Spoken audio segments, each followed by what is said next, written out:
something I want to strive after like my whole life, and it's really inspiring, and I love you so much.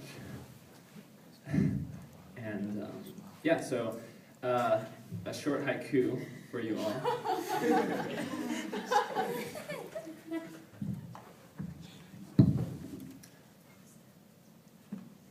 Wind, earth, sea, prancing lemurs.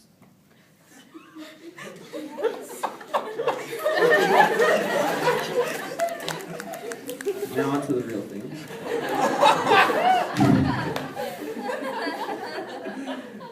Yeah, so here's the thing, I'm a philosophy major, so this is kind of my guilty pleasure, so I don't have to like make sense of things. I'm kind of like, oh yeah, I like to call it a spattering of words rather than poetry. Yeah, and also, yeah, anyways, this one's called Bilbo Baggins and the Brady Bunch. No, I don't do titles. I just let him speak. Okay, here we go.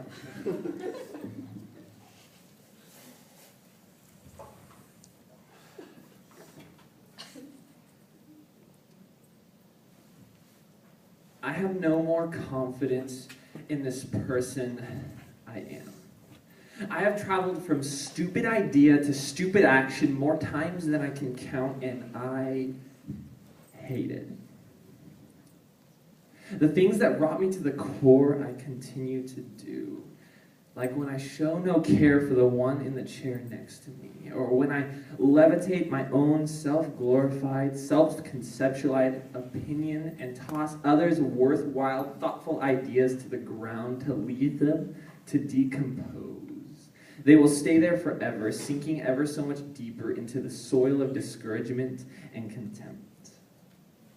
Knowing that I have caused this makes me want to expel all those idiotic thoughts that I think are so much greater than the ones that float around inside others so close to their hearts. Shall I tear out another piece of someone in an attempt to look, feel, and stand in a fabricated confidence?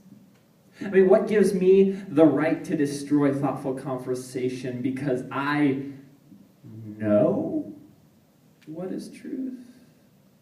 What is truth? Why is it that when I'm sitting and someone stands higher than me, I want to stand up? I want to stand up and say, I am indeed better than you because I can stand higher than you, and believe me, I can stand higher than most. And when someone spews the hottest fire out of their mouth, I want to throw the coldest water on their face, because what does fighting fire with fire actually do? But I've been changed by something unnatural, or maybe it's more natural than we think it is. Now when someone stands up, I want to sit down, not because they're better than me, or that I'm submitting to them, but I'm extending them an offer to sit down with me, to have conversation without fight, to look for what is in common and build on it, to open doors that haven't been opened, to seek truth together, what that means to you and what that means to me, and in that, learn from one another instead of persuading one another. And if they don't sit, I will wash their feet. Even though they might not deserve it, they need it. Because I need it.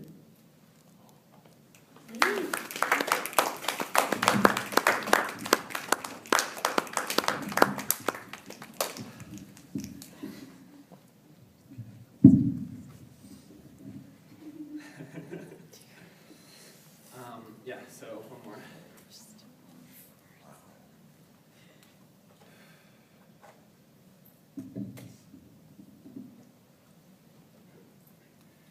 Just your face in my direction makes me feel like glass. Like I could shatter at any moment, like the sky could break and the earth open up. I am glass when I'm around you. You see through all the facades in me. And this is my show that I've been putting on for such a long time. But you can see my face, and it's not the face that I see when I look in the mirror, that filthy, mangled thing that never looks the way I want it to. For some reason, you see perfection in me, and I would believe you if you said it.